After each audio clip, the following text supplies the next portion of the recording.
वो युवक गंगा में कूद के जान देने लगा तो एक संत आ गए। कौन आ गए? संत ने कहा, अरे भाई क्या कर रहे हो? उसने कहा, महाराज श्री मैं दुखी हो चुका, सब कुछ गिरवी रख के मैंने अपनी पढ़ाई पर लगा दिया लेकिन नौकरी नहीं मिली, ये लास्ट चांस था, ये भी खो गया, अब जीवन जीने का कोई औचित्य नहीं। संत ने कहा, तुझे मरना तो है लेकिन एक बार मेरी बात मान ले, फिर मर जाना। तो आपसे भी मैं कहती हूँ एक बार बात मान लो, माँ बाप सास ससुर की सेवा करना, पति को भगवान मानना, अवसर मिलते ही कहा ना 6 प्राणी घर में है तो 7वें कौन है? हमारे बाबा जी। उठते बैठते सोते, बस ये बाप का भाव ही नहीं इनको चाहिए। संत ने कहा, एक बार मेरी बात मान लो। उन्होंने एक पुस्तक दी और कहा, बेटा मरना तो है ही, तू इसको पढ़। बार बार वो व्यक्ति उस पुस्तक को पढ़ता गया और वो व्यक्ति और कोई नहीं, APJ अब्दुल कलाम था, जो जाकर हमारे देश का राष्ट्रपति बना। हमारे वेद शास्त्रों में, मंत्रों में, हमारे उपनिषदों में इतनी ताकत है, तुम पढ़ के तो देखना। जो समझ जाते हैं वो तो दुनिया से परे हो जाते हैं, लेकिन पढ़ने मात्र से भी आपको बहुत कुछ मिलता है।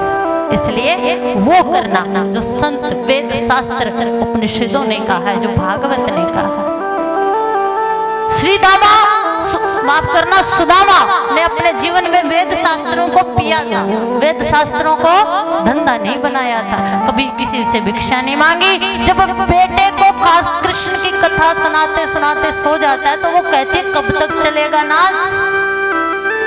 धर्मपत्नी कहती है, कब तक ऐसा चलेगा, कब तक? भगवान ने सोचा ये तो नहीं आएगा, मुझे ही जाना पड़ेगा। तू भगवान को और सतगुरु को नहीं ढूंढ सकता, अच्छे कर्म कर, भगवान तेरे घर आएंगे। ब्राह्मण का वेश धारण करके भिक्षा मांगी है, सुशीला कहती है नहीं, मेरे घर भिक्षा नहीं। अरे देवी जी, ये तो सुदामा का घर है, और वो सुदामा जिसके भगवान श्री कृष्ण मित्र है। आज पहली बार सुशीला को पता लगा है कि मेरे पति के मित्र कृष्ण है। बोलना पड़ेगा। आज घर आए तो कहती है, नाथ मैंने सुना है कि आपके मित्र कृष्ण है, और कृष्ण का नाम सुनकर तीसरा चौथा दिन भिक्षा नहीं मिली, लेकिन कृष्ण का नाम सुनकर होठों पर मुस्कुराहट आ जाती है। आप भी मुस्कुराइए ना। किसी को दिल का दीवाना पसंद है, किसी को दिल का नजराना पसंद है। आप सबका तो मुझे पता नहीं, लेकिन मुझे तो आप सबका मुस्कुराना पसंद है। एक मुस्कुराहट बहुत सी परेशानियों को पीछे धकेल देती है। आपको जो भी कह रही हूँ, संतों ने, महापुरुषों ने, मेरे गुरुजी ने सिखाया, जीवन किसी का आसान नहीं होता। आप अगर समझते हो कि मेरा जीवन आसान है तो मेरा जीवन भी आसान नहीं, लेकिन ये जीवन आसान कब होगा? मेरे गुरुजी ने मुझे सिखाया, बेटा दूसरों के लिए जीना सीख, ऐसा कर दूसरों के जीवन में मुस्कुराहट आई, और जो दूसरों के लिए जीता है ना, उसका जीवन सहज और सरल हो जाता है। कृष्ण आपके मित्र हैं, और अगर वैसे भी चलते फिरते भीड़ में MLA MP के साथ फोटो आ जाए तो पूरे गांव में तहलका मचा दे।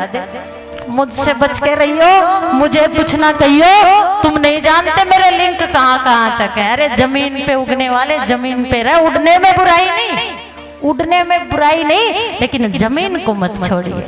बोलना पड़ेगा महाराज। महात्मा से किसी ने पूछा, बाबा जमीन पे क्यों बैठते हो? उत्तर सुनिएगा, बाबा जमीन पर क्यों बैठते हो? बड़ा सुंदर उत्तर दिया कि जो जमीन पे बैठता है ना, उसको कभी कोई नहीं गिरा सकता। पद धन मान सम्मान आ जाए तो उस पे अहंकार मत करना। आज सुशीला कहती, अरे मेरे नाथ मिलने क्यों नहीं चले जाते? संगत कर अच्छे लोगों की, दवा मिल जाएगी सभी रोगों की। जिंदगी को अपनी तू चमन कर ले, और थोड़ा थोड़ा हरि का भजन कर ले। क्या बोलना पड़ेगा? जोर से बोलना पड़ेगा। रोज कहती है, मिलने जाओ मिलने जाओ मिलने जाओ। एक दिन कहा, मिलने तो चला जाऊं, लेकिन लेकर क्या जाऊं? वेद शास्त्र कहते हैं, विप्र वैद गुरु ज्योतिषी नामे और नृप राजा, इनको कछु भेंट ना मिले तो सिद्ध होए ना काजा।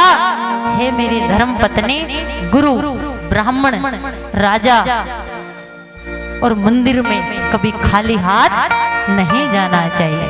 बोलना पड़ेगा हमारा। ये जगह कुछ ऐसी होती है, बाप को बेटी के घर खाली हाथ नहीं जाना चाहिए, बेटी को खाली हाथ नहीं आना चाहिए मायके। क्यों? वो खाली हाथ आएगी तो पड़ोस वाले कहेंगे जरूर कुछ ना कुछ करके आई।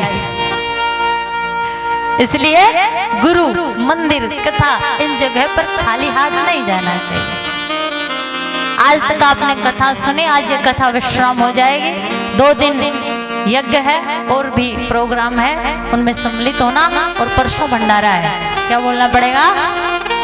इस यज्ञ, इस भागवत कथा को श्रवण पान करके अपनी योग्यता अनुसार चुपके से, किसी को पता ना लगे, महाराज श्री के और आपके इस यज्ञ में अपना तन मन धन से सहयोग देकर इस यज्ञ को पूर्ण रूप से अपने जीवन में उतार लें। सुशीला कहते चिंता मत करो, अभी जो ले जाना उसकी व्यवस्था करती हूँ। रसोई में जाके देखा, चावल का एक भी तिनका नहीं था। पड़ोसन के घर से चावल लाई है, फटे पुराने कपड़े में उन चावलों की पोटली बनाई है। क्यों? क्योंकि सुशीला को पता है भाव ग्रहित जनार्दन भगवान वस्तु से नहीं, व्यक्ति से नहीं, भगवान भाव से प्रेम करते हैं। किससे प्रेम करते हैं? इसका मतलब ये नहीं कि तू सास को कह के आई है या सास बहू को कह के आई है कि मैं कथा में जा रही हूँ। अब यहाँ बैठे बैठे बहू सोचे कि सास को अकेली छोड़ आई, आज तो पता नहीं क्या क्या करेगी। और सास वहां बैठ के सोच रही है कि मेरी बहू कितनी अच्छी है, तो कथा में गई, कथा सुनेगी, भगवान का नाम देगी। तो यहाँ बैठना है तो मन से बैठिए, क्योंकि भगवान भाव से मिलते हैं। और एक भाव डाला है, 1 मास 2 पाख में 2 एकादशी हो, मेरे घर गोपाल जी नित्य एकादशी हो।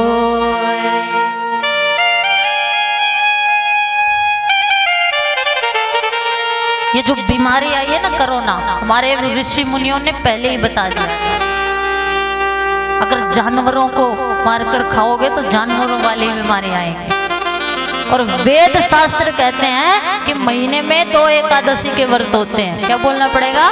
2 एकादशी आती हैं। अगर 2 करते हो तो ठीक, अगर 1 भी करते हो तो स्वर्ग आदि तो छोड़िए, शरीर का सिस्टम ठीक रहता है। जो इस व्रत को करते हैं, कैंसर आदि बीमारियों का कोई काम नहीं, वो पास भी नहीं आती, क्योंकि जितना पेट भूखा रहता है। कुछ धर्म तो ये भी करते हैं, एक दिन भोजन करते हैं, एक दिन नहीं करते, तो शरीर के जो अंदर के तंतु हैं उनको मजबूती मिलती है। इसलिए वैदिक दृष्टि से, धार्मिक दृष्टि से और शरीर के सिस्टम को संभालने के लिए भी हफ्ते में 1 बार उपवास अवश्य करना चाहिए। इसलिए आप महीने में 2 एकादशी हैं। तो कहते हैं एकादशी का व्रत जो करता स्वर्ग आदि लोग मिलते हैं। तो सुशीला कहती है मेरे घर में तो रोज ही एकादशी होती है ना, तो मेरे लिए तो अलग ही स्वर्ग बन रहे हो। भाव भेजा है दुबले पतले सुदामा द्वारकापुरी में जाके, खुद नहीं जाते, सुदामा अपनी मर्जी से नहीं गए हैं। किसने भेजा है? उनकी पत्नी ने बार बार कहा है तो गए। दुबला पतला शरीर है, टूटी सी छड़ी है, पैरों में बिवाइयां फटी हुई है, भगवान का नाम लेकर भगवान से मिलने के आश में, प्रेम में जा रहे हैं।